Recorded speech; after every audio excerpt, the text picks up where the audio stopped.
맞아. 저는 가을 냄새를 맡을 수가 없어요. 왜요? 왜냐면 환절기만 되면 코가 막혀가지고 뭐 가을 냄새는커녕 뭐 맛있는 음식 냄새도 맡기도 어렵고요. 심지어 코도 코지만 이 목 안까지 너무 간지러워가지고 막 이렇게 넣어서 긁고 싶은 그런 마음 있잖아요. 근데 가을 되면 저도 좀 괴로워요. 왜요? 저는 막히는 것보다 비염이 있어서 찬바람이 불면 이 비음이 더 심해지는 것 같아요. 더 심해져요? 더 심해지면. 나 듣고 싶지 않아요. 여름에는 정상적으로 안녕하세요, 현영이에요. 이 정도면 이렇게 가을이 와서 건조해지기 시작하잖아요. 그럼 안녕하세요, 현영이에요. 안녕하세요, 현영이에요. 잠깐 빠진 것 같은데? 아니요, 코 막힌 거예요. 이렇게 되더라고요. 아니, 어디에서 누가 맞고 다니지는 않을 거예요. 일상에서 숨통을 막는 또 다른 호흡 이상 증상이 무엇이 있을까? 네. 지금부터 공개하겠습니다. 보시죠. 숨통 막는 증상 코막힘. 답답해. 괴롭죠. 혹시 방청객 분 중에서 코막힘 때문에 고생하시는 분 계세요? 예, 저 있어요. 이거 그러세요? 비음이시다, 비음. 네. 어느 정도세요? 보통 이제 코가 막힌다 하는데 실질적으로 저 같은 경우는 막 생사가 왔다 갔다 하는 생사가 왔다 갔다 하는 생사가 왔다 갔다 하는 진짜요? 숨을 쉬기가 힘들어요. 코가 한번 생사까지? 막히면. 네. 아니, 어떻게 생사까지 그런 거를. 코로 숨이 잘 안 쉬어져요? 코로는 전혀 숨을 쉴 수가 없죠. 코가 한번 막히면. 네. 근데 이제 입으로 숨을 쉬어야 되는데 입으로 숨을 쉬면 또 입도 기관지 건조해서 발에 끼고 숨을 못 쉬어서 그게 생사가 왔다 갔다 하는 거죠. 그 코 막히면 뭐 다른 데 또 아픈데 또 불편한 데가 많이 있습니까? 두통도 오고 콧물도 나고 그냥 맑은 콧물 나고 이제 그렇게 되죠. 코가 막혀서. 좀 심하죠. 숨을 코로 쉬는데 코가 막히면 숨을 쉴 수가. 입으로 쉬면 되지, 그냥. 네, 이게 그러니까 이렇게 막히면 이게 안 돼요? 이렇게 하면? 근데 정말 코 막혀보면 알겠지만 코가 막히면은 입으로 숨 쉬면서 얘기하잖아요. 그럼 머리가 징징징징 울려서 숨이 되게 차. 두통 생겨요. 선생님 말씀해. 네, 코로 쉬어야 되는구나. 그 이유가 이제 코가 온도 습도도 다 조절해서 잘 만든 공기를 폐에다 전달하는 역할을 하기 때문에 만약에 입으로 바로 직접적으로 들어가면 그 과정 없이 가는 거니까 사실 코는 일종의 마스크 역할을 한다고 봐야죠. 그러니까 마스크 없이 여과 없이 바로 들어간다는 게 더 문제가 되고 결국은 걸러지지 않고 균들도 그냥 입을 통해서 들어가면 우리가 방어가 전혀 없이 해서 들어오니까 감기가 더 걸리기도 쉽고 폐질환이 걸리기도 쉽고 오염된 걸 한번 필터링을 하지 않고 바로 들어오는 게 문제가 되고 또 코는 코털이 있잖아요. 털도 있고 점막도 있고 온도 습도 조절하는 또 그 기관도 있단 말이죠. 그러니까 그런 것들은 없으니까 문제고 그다음에 얘가 나쁜지 좋은지 판단 한 번 없이 그냥 들어가잖아요. 그래서 저는 그 호흡 건강을 지키는 데는 이 방패가 사라진 것과 같다 이렇게 볼 수 있겠습니다. 방패가 사라졌다. 와. 그래서 코는 신이 우리에게 주신 최고의 공기, 청정기 및 가습기를 합쳐놓은 것 똑같은 거라고 생각하시면 될 것 같아요. 얼마 전에 대한이비인후과학회에서 발표한 의미 있는 통계가 있었는데요. 우리나라 성인의 70% 이상이 이걸 가지고 있고 이것 때문에 코가 많이 막힌다고 해요. 이거요? 이게 무엇일까요? 보통 외래어순 비염 때문에 코 막혀, 비염 코 막혀 제일 많이 말씀하시거든요. 근데 사실 그 비염보다 더 많은 질환이 있어요. 코딱지? 이게 있으면 코딱지도 더 잘 껴요. 진짜요? 네. 뭐죠? 뭘까요? 좀 생소하실 수도 있는데 바로 비중격 만곡증입니다. 비중격 만곡증. 좀 생소하시죠? 너무 생소한데요. 비중격이 뭐냐면 저희가 손가락 코 안에 넣었을 때 가운데 만져지시는 물렁물렁한 연골. 네. 그게 바로 비중격입니다. 이거요? 네. 코를 좌우로 나눠주는 일종의 가로막, 기둥뼈죠. 사진을 보시면요. 좌측에 보이는 게 이제 정상 구조물인데 그냥 봐도 그냥 뭐 뻥 뚫려 있죠. 시원해 보이죠. 저 가운데 보이는 게 비중격입니다. 반듯하고 양쪽 콧살도 작고 해서 코가 공기 잘 통하고 있는데 오른쪽에 보시는 사진은 바로 비중격 만곡증 환자의 코 내시경 사진입니다. 약간 봐도 휘었어요. 좌측에 비해서 많이 좁아 보이죠. 저 코 가운데 비중격이 좌측으로 많이 꺾여서 왼쪽 코도 좁고 오른쪽도 좁잖아요. 양쪽 다 좁아지게 되는. 숨통이 막히는 것 같은 그런 코 막힘. 그게 있다고 하니까 뭔가 해결하는 방법이 좀 있었으면 좋겠거든요. 있을까요? 있죠. 있어요? 코 막힘이 있으면 당연히 열어줘야죠. 열어야지. 당장 코가 막혔을 때 좀 할 수 있는 여러 가지 방법들을 소개해드리도록 하겠습니다. 찬바람이 불면 더 늘어나는 비염. 그래서 코 막힘도 더 심해집니다. 하지만 막힌 코를 뻥 뚫는 법 간단하게 알려주신다고 했거든요. 자, 시작해 볼까요? 막힌 코를 뚫어주는 3단계 호흡 사우나법을 알려드리도록 하겠습니다. 3단계 네. 호흡 사우나요? 우선 좁아진 코 안의 숨기를 넓혀보겠습니다. 간단한 테이프 하나만 있으면 됩니다. 우리 운동선수들 가끔 경기하는 거 보면 이렇게 코에 뭐 붙이고 맞아요. 사실 격렬한 운동을 할수록 숨 많이 차잖아요. 네. 네. 그래서 자꾸 입 숨 쉰단 말이에요. 네, 맞아요. 코로 숨 쉬는 것보다 입으로 숨 쉬면 훨씬 숨이 빨리 차고 체력이 떨어지기 때문에 맞아. 그래서 가급적이면 코로 숨 쉬려고 하거든요, 운동선수들이. 맞아. 그때 쓰시는 게 바로 이 코 테이프입니다. 네. 테이프는 아무거나 다 상관없어요. 이게 원리가 뭐냐면요. 우리가 코를 만져보면 여기 쏙 들어가는 부분 있죠. 네. 그 부분을 코의 비밸브라고 하는데요. 그러니까 숨을 세게 쉴수록 코가 들어가거든요. 네. 들어가면서 여기가 쏙 좁아져요. 네. 맞아요. 네. 그래서 안쪽에 아무리 코가 열려 있어도 이 비밸브가 좁아지면 코 막히시거든요. 네. 그래서 고개 들어가지 않게 잡아주는 겁니다. 네. 제가 살짝 붙여드릴게요. 코 쏙 들어간 부분에 이렇게 잘 붙이시면 돼요. 그냥 이렇게 잘 붙여요? 눌러주세요. 아, 이거를 뭐를 어떻게 눌러서 붙이고 그럴 필요 없이 그냥 붙여만 하면 이렇게 돼요? 붙이시면 돼요. 네. 이게 바깥까지 넘어와야 되나요? 아니요, 그럴 필요 없어요. 그냥 코 위치만 코만 눌러요? 여기까지만 붙여주셔도 돼요. 오. 그래서 코가 막히시는 분은 특히 주무실 때 코로 숨 못 쉬니까 더 세게 쉬거든요. 네. 이렇게 여기가 쏙 들어가요. 그래서 이 부분이 더 이상 들어가지 않게 막아주는 그런 코 테이핑 방법입니다. 일단 하고 나니까 뭔가 좀 시원하신 것 같죠? 부목을 된 듯한 느낌? 이 근육에 그래서 이렇게 막 이게 좀 더 넓어진 느낌이 드는 것 같아요. 그래. 맞아. 네, 지금 알려주신 이 코 밸브를 자극을 하는 테이핑 방법이 한의학적으로 볼 때도 일리가 있습니다. 네, 그림 한번 보시면요. 이제 우리가 양옆으로 코 당기면서 자극을 할 때 첫 번째 직접적으로는 콧방울 옆에 영양혈을 자극하고 간접적으로는 코끝의 저 연골 부위인 소료혈을 자극을 하게 돼요. 근데 이게 비중격하고 딱 연결된 혈자리이기도 하지만 소료혈은 뜻이 폐의 뼈라는 뜻이거든요. 그래서 이 혈자리는 코가 막히거나 또 알레르기성 비염이 있거나 코감기가 있을 때 도움이 되는 직접적인 혈자리입니다. 근데 지금 하는 방법이 그 소료혈을 도와줄 수가 있고요. 우리가 오히려 손이나 침이나 이런 걸로 자극하기에는 굉장히 자극이 많은 부위인데 테이핑을 통해서 이렇게 도와주는 게 훨씬 좋은 방법인 것 같습니다. 코 막힘의 원인이 막히고 건조한 거라고 말씀드렸잖아요. 네. 이제 막힌 길을 넓혔으니 이젠 촉촉하게 해줘야 네. 되겠죠? 네. 호흡 사우나 2단계는 바로 코 안을 촉촉하게 해주는 겁니다. 네. 물을 자주 마시는 게 좋지만 찬바람이 불면 그걸로 충분치 않을 때가 있거든요. 그럴 때 쓰는 방법이 있어요. 우리가 코나 목이 아파서 이비인후과 오셨을 때 이렇게 증기 나오는 기계 이렇게 해보시면 네. 맞아요. 그 원리를 이용해서 집에서 간단히 해볼 겁니다.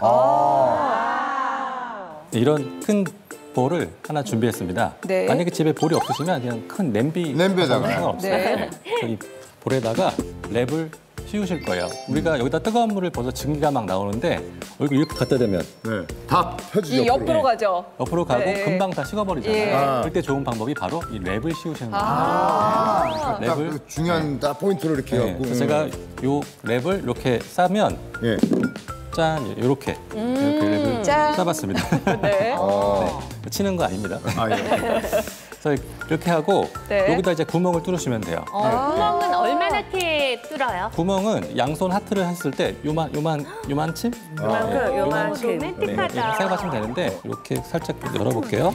하트를 뚫어요. 근데 이거 방법이 되게 중요한 게 됐어. 저는 약간 수건으로만 했거든요. 저도요. 근데 이렇게 랩으로 하니까 더 쉬울 것 같아요. 그리고 더 쉽고 더 오래 가고. 뜨거운 물 부어주세요. 뜨거워. 너무 자상하다. 야, 김이 싹 모여있네. 올라온다. 피부에도 좋겠어요. 적당히 부으신 다음에요. 나 하고 싶다. 좋아. 뚫릴 것 같아. 장난 아니야. 지금 하는 방법 아니 맞나요? 저걸 조금 아예 더- 구멍 안에 코랑 입을 넣어야 더 되는 거 넣으셔야 아니에요? 돼요. 넣어야죠. 계속 세세요. 계속. 입으로 같이 쉬셔도 돼요. 얼마나 오래 하는 게 좋나요? 다 식을 때까지. 다 식을 때까지. 꽤 오래 해야 되는구나. 아니요. 진짜 따뜻 이렇게 편해질 것 같아. 보기만. 다 식으면 또 하시고. 네. 예, 그래서 이게 좋은 게 뭐냐면 촉촉해졌잖아요. 속에까지 촉촉해지는 거예요. 깊이 숨 쉬니까 속까지. 저는 어렸을 때요 비염을 알아가지고 코딱지가 많이 생기더라고요. 그래서 이거를 코를 잘 풀거나 어떻게 잘 파내는 방법이 없을까요? 정말 중요한 포인트입니다. 중요한 포인트예요, 이게? 정말 굿 질문. 그 질문. 네. 코를 잘 파거나 이 뚫는 콕딱지 관리하는 것은요 호흡 사우나 3단계와도 깊은 연관이 있는데요. 자, 호흡 사우나 1, 2단계에서 코를 뚫고 또 보습을 했잖아요. 네. 근데 이게 잘 막히지 않게 유지가 하는 거. 예, 그 방법이 바로 호흡 사우나 3단계입니다. 야, 잘 파내는 거. 예. 그래서 바로 이 면봉과 바셀린 이 두 가지로 해결할 수 있습니다. 네, 우선 이 면봉에 바셀린 제가 조금 묻혀볼게요. 이때 핵심은 이거를 막 저 안까지 막 이렇게 바르시는 분 계시거든요. 네. 큰일 납니다. 점막이 손상될 수 있어서 이거는 흰색 꼬다리 이거 하나 들어갈 정도로 코털에만 바르시는 겁니다. 보시면 이 코털 쪽에만 여기 살짝 몇 번, 두세 번만 이렇게 그렇게. 그리고 시원하겠는데? 이렇게 바르시고요. 몇 번 이렇게 눌러주세요. 이렇게 바르시면 점점 연고가 뒤로 흡수가 되면서 코의 보습이 유지가 되고요. 이렇게 아침에 한 번, 저녁에 한 번, 하루에 2번씩 일주일 정도 꾸준히 바르시면 코가 굉장히 부드러워지고 딱지 싹 다 없어집니다. 좀 깔끔한 방법으로 뭔가 해결하는 느낌이 들어서 좀 맞아요. 기분 좋은 네. 것 같아요. 사실 코 안이 아무리 비중격도 똑바르고 코가 네. 뻥 뚫려 있어도 이 앞에 코 딱지가 이렇게 막혀 있으면 숨을 못 쉬는 건 똑같아요. 그래서 이 코 안쪽을 뭐 비중격을 피고 뭐 비염을 관리하는 것도 중요하지만 이 입구, 여기를 좀 잘 관리하시는 것도 굉장히 중요합니다. 네. 저희가 이제 막힌 코를 뻥 뚫어준다고 말씀을 드렸는데요. 진짜 이 3단계 호흡 사우나 하면은 코가 막혀서 답답하신 분들 코가 바로 뻥 뚫릴 것 같습니다. 잊지 말고 꼭 해보시기 바라겠습니다. 평소 코 세척으로 비염을 관리 중이라는 나숙덕. 직접 소금물을 만들어 보이는데 요 앞에 미미 부동산 언니 알지? 그 언니가 그러는데 집에서 소금물을 만들어 써도 된다고 하더라고. 맞아. 좀 짭짤하게 해야 좋다고 하지 아마? 좀 더 넣어봐. 그래? 응. 소금을 이렇게 많이 넣는다고? 짤 것 같은데. 정말 짠 소금물로 하는 코 세척이 비염 완화에 도움이 되는 것일까? 실제 코막힘 증상이나 알레르기성 비염 완화를 위해 소금물 코 세척을 하는 경우를 찾아볼 수 있었고 저마다 소금물을 만드는 농도도 달랐다. 그런데 미국의 한 60대 여성이 축농증 치료를 위해 직접 만든 소금물로 코 세척을 하다 감염으로 사망했다는 충격적인 기사를 발견하게 됐는데 소금에 관한 수상한 소문. 짠 소금물이 비염 완화에 도움이 된다는 소문의 실체를 파헤쳐라.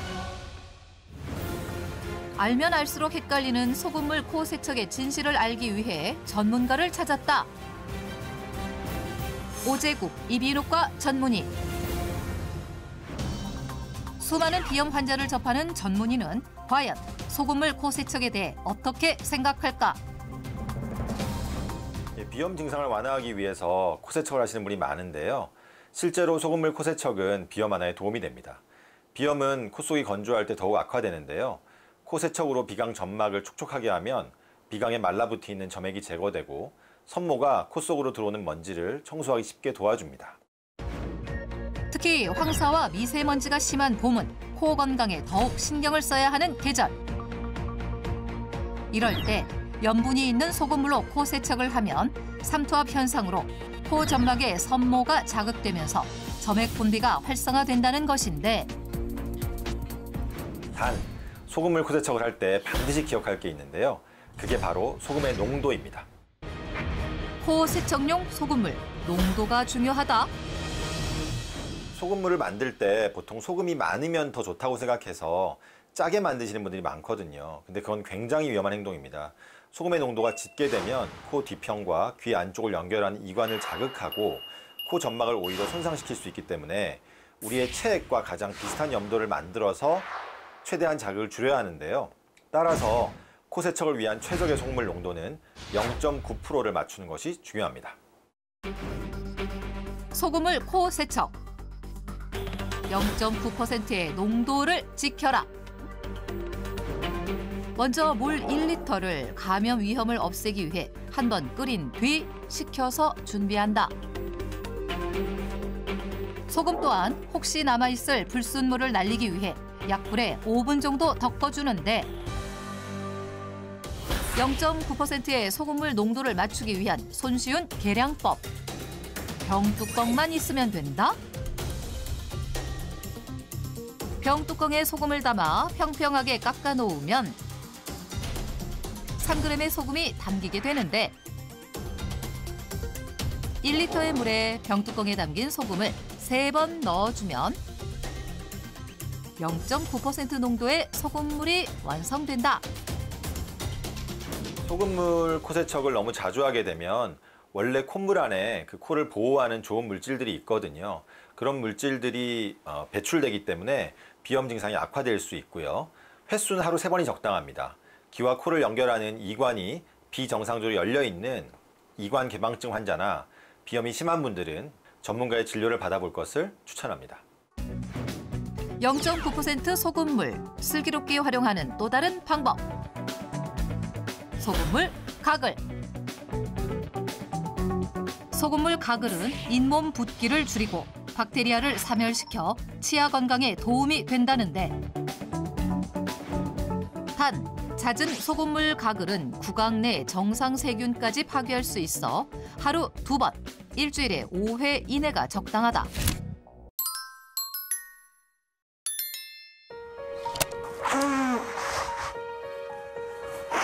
어머.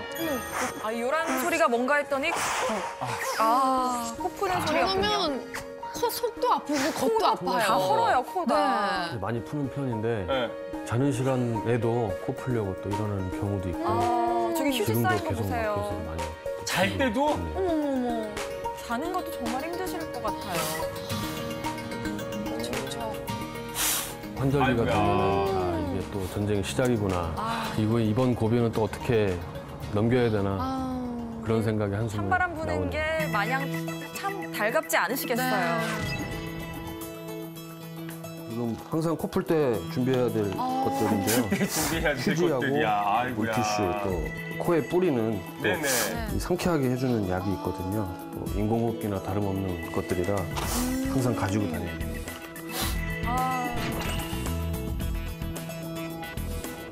비염 환자분들이 주변에 정말 많더라고요. 맞아요.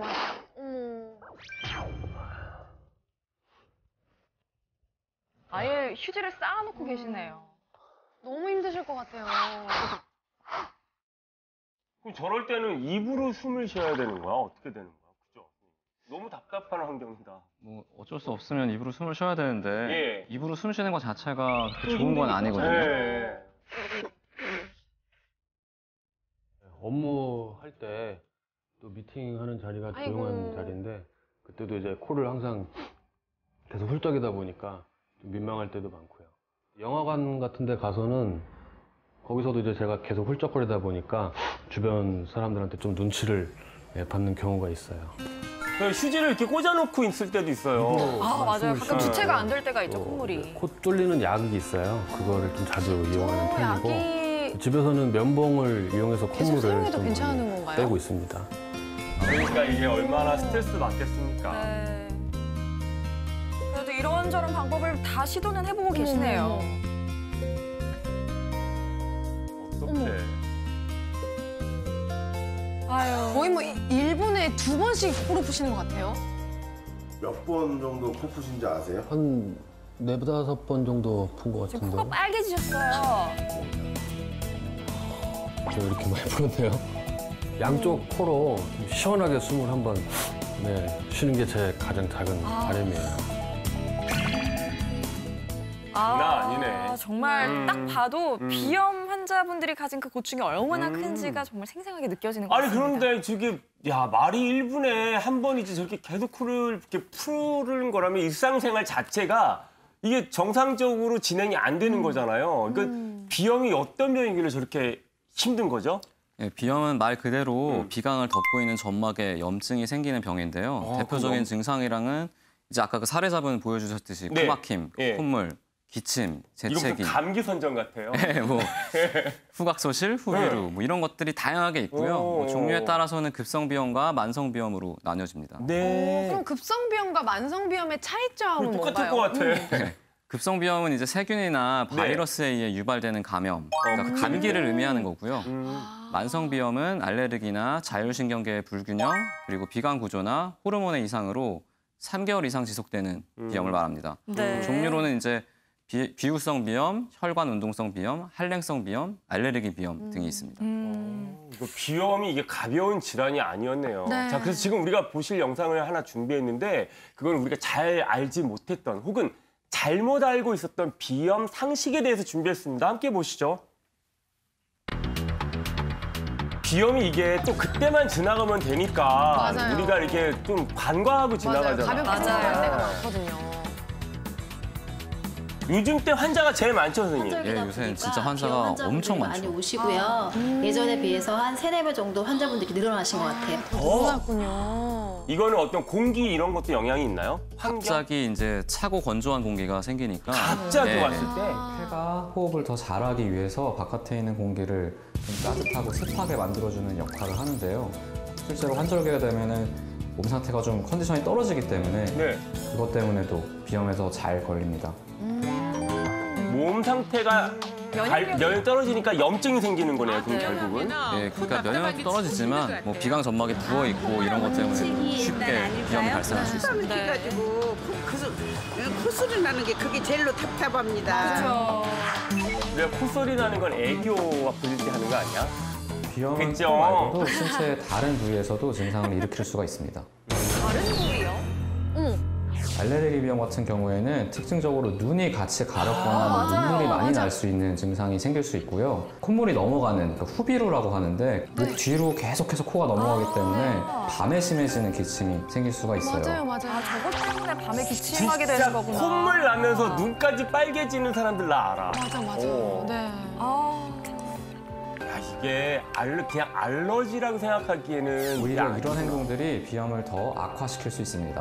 어떤 행동이요? 지금 나왔던 우리가 그래요? 코로 우리가 숨을 쉬게 되면 뭐 미세먼지나 그런 악화시킬 수 있는 인자들을 많이 걸러주는데 입으로 숨을 쉬게 되면 일단 그러한 과정이 전혀 없고 입으로 그 숨을 쉬는 쉬게 되면 행동 안 때문에 좋은 목안에 이유가 침이 나오네요. 많아서 건조해지기 때문에 네네. 감염이 더 쉽게 일어나거든요. 그러면 전식 증상이 훨씬 악화가 될 수 있습니다.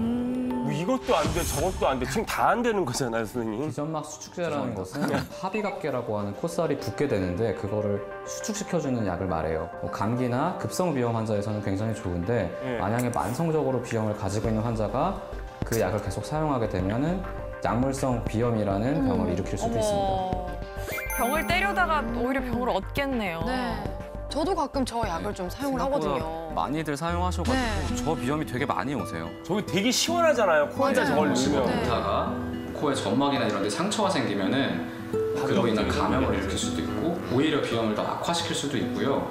만약에 내가 면봉 넣는 방향을 잘못해서 위쪽을 향했다. 그러면은 후각소실이나 아니면 뇌척수액이 유출되거나 하는 아주 심각한 합병증을 일으킬 수도 있습니다. 무섭다, 이거. 네.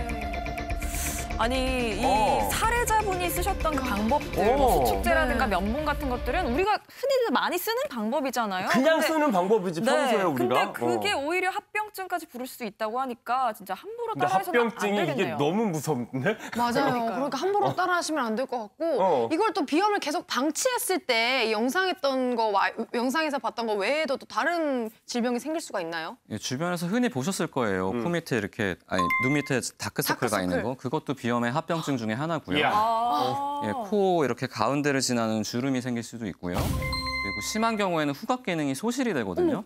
후각 기능 소실은 치매 발생이랑 연관이 있다는 연구가 되게 많이 있어요. 맛을 못 보잖아, 그리고. 그렇게 맛도 되면. 못 보죠. 주부들 같은 경우에 그래서 간을 잘 못 맞추게 되거나 그런 경우도 있어요. 이게 그냥 콧물 흐르는 것만 네. 우리가 이렇게 그냥 불편하다고 생각하면 안 되는 거였구나. 네, 그리고 성장기 어린이 같은 경우에도 뭐 문제가 될 수 있다면서요? 성장기 어린이 같은 경우에는 얼굴이 자라고 있는 상태에서 계속 그러니까 입으로 호흡을 하게 되면은 뭐 턱이나 구강 구조가 변형이 될 수도 있습니다. 변형되는 거죠. 네. 자, 그래서 이번에는요. 또 영상을 하나 준비했는데 이게 절대 놓치시면 안 될 것 같아요. 비염 환자에게 필요한 제대로 된 관리법에 대해서 알아봤거든요. 함께 보시죠.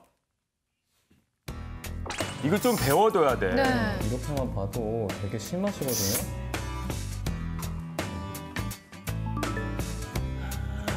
어떤 상태일까요? 아마 이분은 환절기 때만 있는 건 아닐 거고 연중 내내 계속될 것 같아요. 지금 비강도 많이 부어 있고 뭐 안에 콧물 같은 것도 그대로 남아 있고. 그럼 환절기에 더 심해지는 거죠, 저런 분들은? 예, 그렇죠. 그런 것도 있고. 만성이시네요, 어떻게 보면.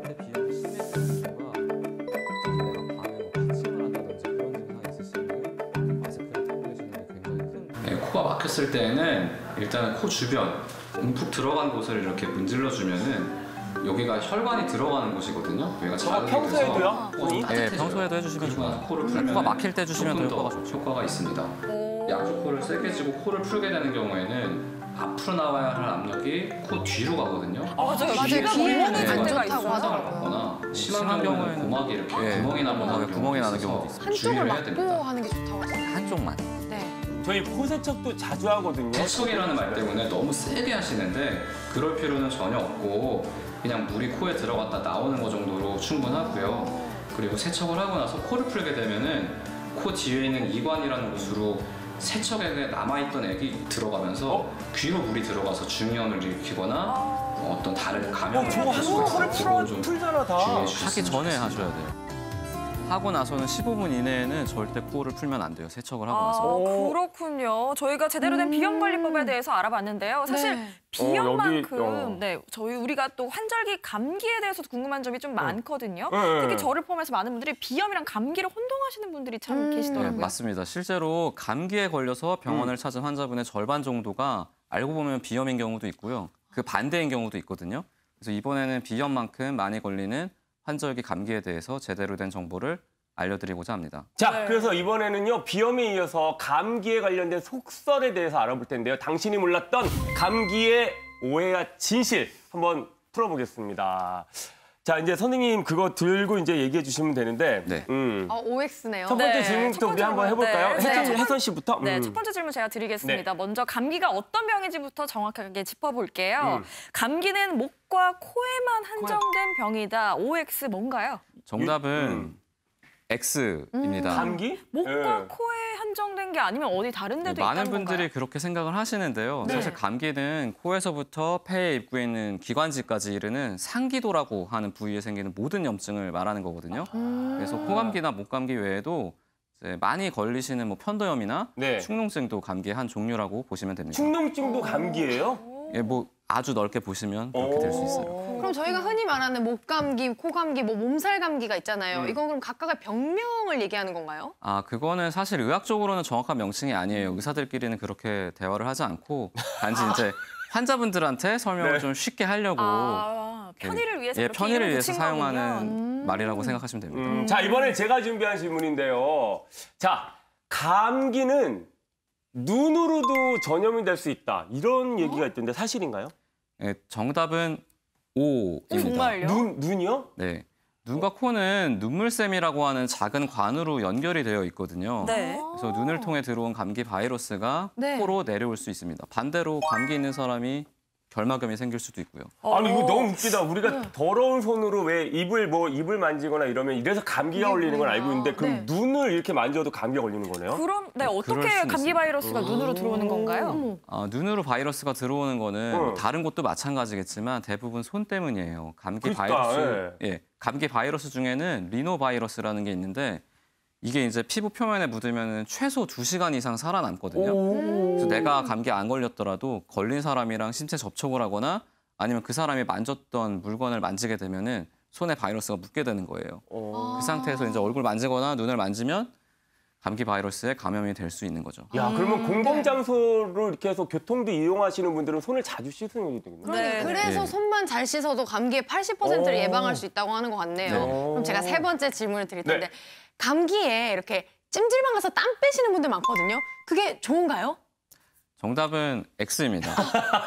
저도 어렸을 때는 그런 말을 되게 많이 듣고 왜 콩나물국에다가 고춧가루 예. 풀어가지고 먹고 네. 땀내 그러면 난다 그러잖아. 특히 이제 뭐 태권도 관장님들이 그런 소리 많이 하셔가지고 태권도 제가 배우셨어요?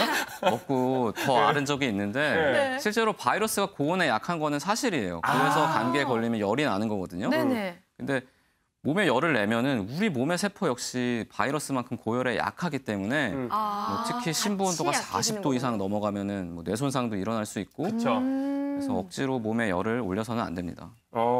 알겠습니다. 자, 지금까지 감기에 얽힌 속설을 또 시원하게 풀어보는 그런 시간 가져봤습니다. 네, 선생님 좋은 정보 감사합니다. 감사합니다, 선생님. 감사합니다. 예.